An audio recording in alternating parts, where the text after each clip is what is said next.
இருந்தால் மரணம் வரலாம் என்று பிரம்மாவனிடத்திலே கேட்டார்கள். பிரம்மாவும் வரனை கொடுத்தார்.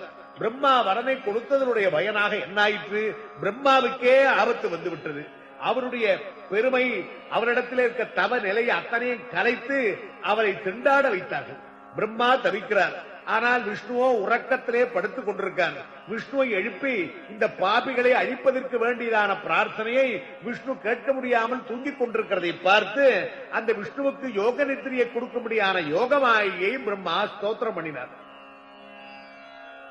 மகாவித்யா மகாமாயா மகாமேதா மகாஸ்மிருதி மகாமோகாஜ பகவதி மகாதேவி மகாசுரா. ஏ மகாசுரி, அம்மா மகாதேவி, பகவதி எங்க இருக்கேம்மா? நீ கண்ணுக்கு தெரியாது இருக்க முடியாத தாயே, உன்னுடைய வேகத்தினாலதானே இப்பேற்பட்ட அசுரபாதியானது உண்டாகிறது. அந்த பெருமான் படுத்துக் கொண்டிருக்கான். அந்த பெருமாளுக்கு இந்த உறக்கத்தையும் கொடுத்து அவர் ஏகாந்த நித்திரனை இருக்கும்படியாய் செய்து விட்டியேம்மா, சீக்கிரமாக இந்த பாபியிலிருந்து உலகத்தை காப்பாற்ற வேண்டும் என்று பிரம்மா தேவியை பிரார்த்தனை பண்ணினார். உடனே தேவி பகவானுடைய கண் எமையிலிருந்து அந்த யோக நித்திரையை நீக்கினாள். பகவான் விழித்துக் கொண்டார். விஷ்ணுவானவர் விழித்துக் கொண்டு இந்த 2 பேரோடு யுத்தம் பண்றார். 2 பேரும் மது கைட்டவர்களும் மகாவிஷ்ணுவும் பிரமாதமான யுத்தம் நடக்கிறது. எல்லையில்லாத பயங்கர யுத்தத்திலே மது கைட்டவர்களை ஜெயிக்க முடியாதவராகவே இருந்தார். காரணம் வரபலம். அப்படி இருக்கிற பொழுது அந்த மது கைட்டவர்கள் என்ன நினைத்தார்கள்?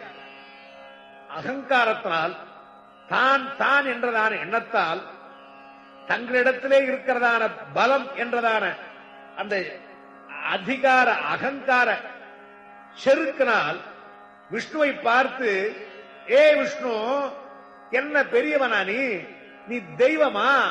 உனக்கு என்ன வேணும் கேள், நான் வரம் கொடுக்கிறேன். நாங்கள் உனக்கு வரம் கொடுக்கிறோம், நீதான் எல்லாருக்கும் வரம் கொடுக்கிறவனா? நான் கொடுக்கிறேன் என்று சொன்னார்கள். மகாவிஷ்ணுவே பார்த்தார், இதுவும் தெய்வ மாயை. அம்மா, நீ அவருடைய மனசிலே புகுந்து இப்படி அதிகமான பேச்சு பேசும்படியான ஒரு காரியத்தை பண்ணினியே. மது கைட்டவர்களே, எனக்கு நீங்கள் வரம் கொடுக்கிறீர்களா? கொடுங்கள், உங்களுடைய வரத்தை பெற்றுக் கொள்கிறேன். நான் கேட்டதை கொடுப்பீர்களா? கொடுக்கிறேன். கொடுப்பீர்களா? கொடுக்கிறோம். அப்படியானால் நீங்கள் சாக வேண்டும் என்று நினைத்துக் கொள்ளுங்கள். நாங்கள் நினைத்தால் அல்லாமல் சாக மாட்டோம் என்று கேட்டீர்களே, நீங்கள் மரணம் வர வேண்டும் என்று நினைத்துக் கொள்ளுங்கள். மது கைட்டவர்கள் நினைத்துக் கொண்டார்கள். விஷ்ணு ஏமாற்றி விட்டார். விஷ்ணு ஏமாத்தலே அவர்களே ஏமாந்து போனார்கள். தங்கள் வாயாலே தாங்கள் கெட்டார்கள். அப்போ விஷ்ணுவரிடத்திலே சொன்னார்கள், எங்களை நீ கொல்ல வேண்டும் என்றால் எங்களுக்கு ஜலமில்லாத இடத்திலே கொல்ல வேண்டும். அந்த சமயத்திலே உலகமெல்லாம் ஜலத்திலே மூழ்கப்பட்ட காலம், பூமியே உண்டாகாத காலம், எங்கும் ஜலமயமாய் இருக்கிற பொழுது இந்த மது கைட்டவர்களுக்கு மாத்திரம் இடம் எங்கிருந்தது? அவர்கள் எங்கேயோ சஞ்சாரம் பண்ணி கொண்டிருந்தார்கள். அப்பேற்பட்டவர்களை மகாவிஷ்ணு தம் தொடையிலேயே போட்டு சக்கராயுதத்தினால் வெட்டினார். அந்த 2 பேருடைய உடம்புல இருக்கிறதான அந்த கொழுப்பு தான் பெருகி இந்த ஜலத்தை ஆக்கிரமித்தது.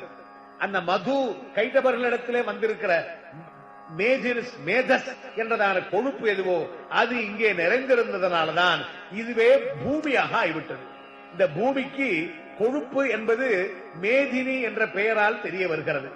மது கைட்டவர்களுடைய உடம்பில் இருக்கிற மேதஸ் இங்கே தொடை, விஷ்ணுவனுடைய தொடையிலிருந்து வெளியே வந்து அதுவே பூமியை ஆக்கிரமிச்சு பூமியாக மாறி இந்த பூமிக்கு மேதினி என்ற பெயர் கிடைக்கும்படியாக ஆயிற்று.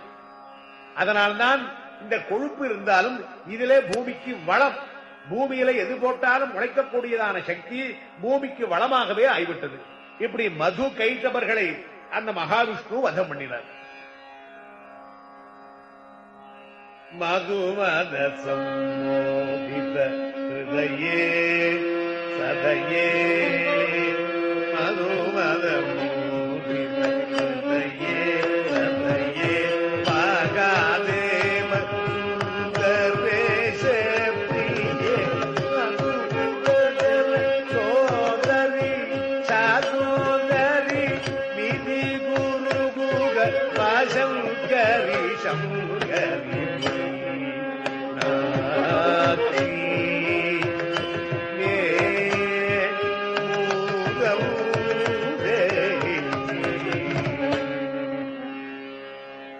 சுவாமி தீட்சிதர்வாள் இதை சொல்றார். மது மதமோதித ஹிருதயே சதயே மகாதேவ சுந்தரேஷ பிரியே.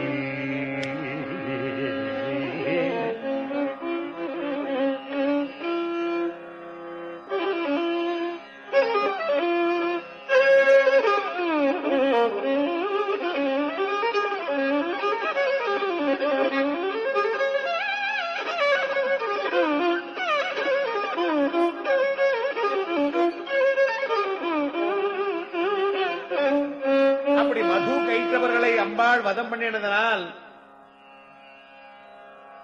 அம்பாளுடைய கிருபையினால் மாயை நீங்கி மகாவிஷ்ணுவுக்கு மதுசூதனன் என்ற பெயரும் கிடைத்தது.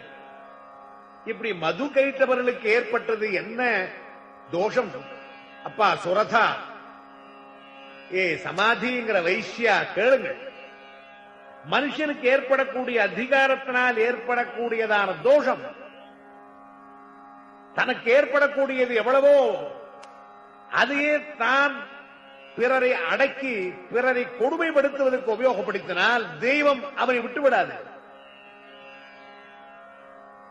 இது ஒரு சமயத்திலே நடந்தது. இன்னொரு சமயத்திலே நடந்ததான அதிசயத்தையும் சொல்கிறேன். பயங்கரமான காரியங்கள் நடக்கிற பொழுது அந்த பயங்கரத்தை அடக்குவதற்கு இன்னொரு பயங்கரம் தான் வேணும். பயகிருத் பயநாசனா. ஒருவன் பயத்தை உண்டு பண்ணுகிறான்.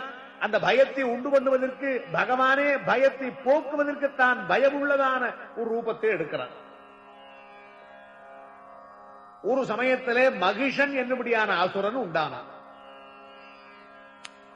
கதிதி விஸ்தர மகிஷாசுரச்சேஷ்டித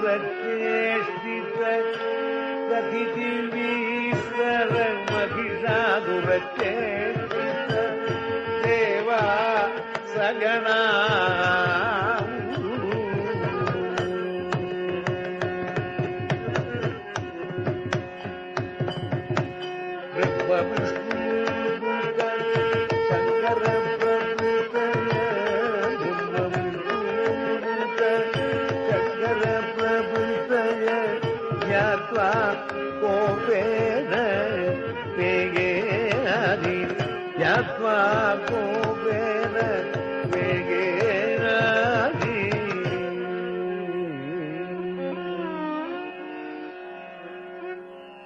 இந்த மகிஷம் என்றால் எருமை.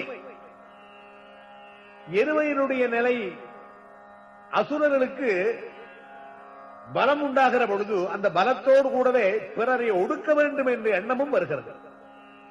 அதனால்தான் அசுரர்கள் அவர்கள் தாங்கள் வாழ்ந்து கொண்டு போக வேண்டும் என்ற எண்ணத்தோடு இல்லாமல் தங்கள் வாழ்வுக்கு இன்னொருவனால் கெடுதல் வருமோ என்ற பயத்தினாலேயே வாழ்கிறார்கள். இந்த மகிஷன் அப்பேற்பட்டவன் எல்லையில்லாத வரபலங்கள் பெற்றான். தன்னை அழிக்கக்கூடியவர்கள் உலகத்திலே யாருமே கிடையாது. கர்ப்பவாசமே இல்லாமல் பறந்திருக்கிற ஒரு பெண், அதிசயமான ஒரு பெண் வேண்டுமானாலும் என்னை அழிக்கலாம் என்று ஒரு வரனை ஒரு சமயம் பிரம்மாவனிடத்திலே கேட்டிருந்தான். கர்ப்பவாசம் இல்லாமலே பிறக்க முடியாத பெண் எங்கே இருப்பாள்? அவள் எப்படி தன்னை அழிப்பாள் என்ற எண்ணம் இல்லாமலே அவன் கேட்டான். அந்த மகிஷாசுரனுடைய பராக்கிரமத்தினால் தேவர்கள் எல்லாரும் அடிபட்டு இந்திரன், சந்திரன், குபேரன், வாயு, வருணன் நிறுத்தி அத்தனை பேரும் பதவியில் இழந்து எல்லாவற்றையும் தோற்று ஓடி எங்கேயோ ஒளிந்து கொண்டு பிழைக்க தெரியாமல் பிழைத்துக் கொண்டு துக்கத்திலேயே தேவர்கள் தவித்துக் கொண்டிருக்கிற சமயம் தேவனுடைய தர்மம் என்ன? தேவனுடைய முக்கியமான காரியம் என்ன? உலக தர்மத்தை காப்பாற்ற வேண்டியதானவர். எப்படி நம்முடைய அரசாங்கத்தில் இருக்கிற உத்தியோகஸ்தர்களுக்கு என்ன விதமான கடமை உண்டோ அதுபோலவே பகவானால் படைக்கப்பட்ட தேவர்களுக்கு ஒரு கடமை. அரசாங்கத்தில் எத்தனை உத்தியோகஸ்தர்கள் இருக்கார்கள்? சிறிய உத்தியோகஸ்தர்கள் பெரியவர்கள் பட்சத்தில் அத்தனை பேரும் அரசாங்கத்தினுடைய கடமையை செய்ய வேண்டியவர்கள். அதுபோலவேதான் தேவர்கள், ரிஷிகள், சித்தர்கள், சாரணர்கள், உரகர்கள், கந்தர்வர்கள், இப்பேற்பட்டவர்கள், வசுக்கள், ருத்ரர்கள், ஆதித்யர்கள், அஸ்வினி தேவதைகள் ஆக 33 பேர், 33 கோடி, 33